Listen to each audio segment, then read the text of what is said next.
Le cœur des orphelins. Dans le paisible village de Koli, au pied d'une colline verdoyante, vivaient 3 orphelins, Aïcha, Moussa et Yaro. Ils avaient perdu leurs parents très jeunes, mais ils s'étaient promis de ne jamais laisser la tristesse les définir. Ensemble, ils cultivaient un petit jardin, aidaient les anciens et ramassaient l'eau au puits.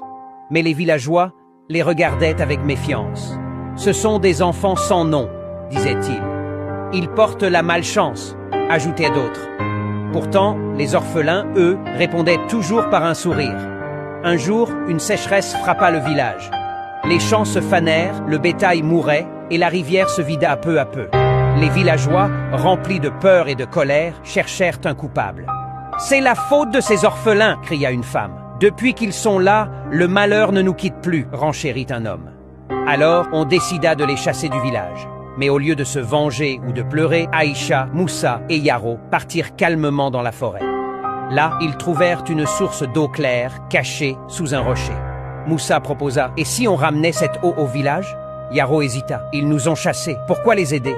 Aïcha répondit doucement « Ce n'est pas leur méchanceté qui définit notre cœur, c'est notre intention. » Ils construisirent une rigole de fortune et guidèrent l'eau vers le village assoiffé. Le lendemain, les villageois découvrirent la source miraculeuse. Qui a fait cela? Un ancien raconta qu'il avait vu les orphelins travailler toute la nuit en silence.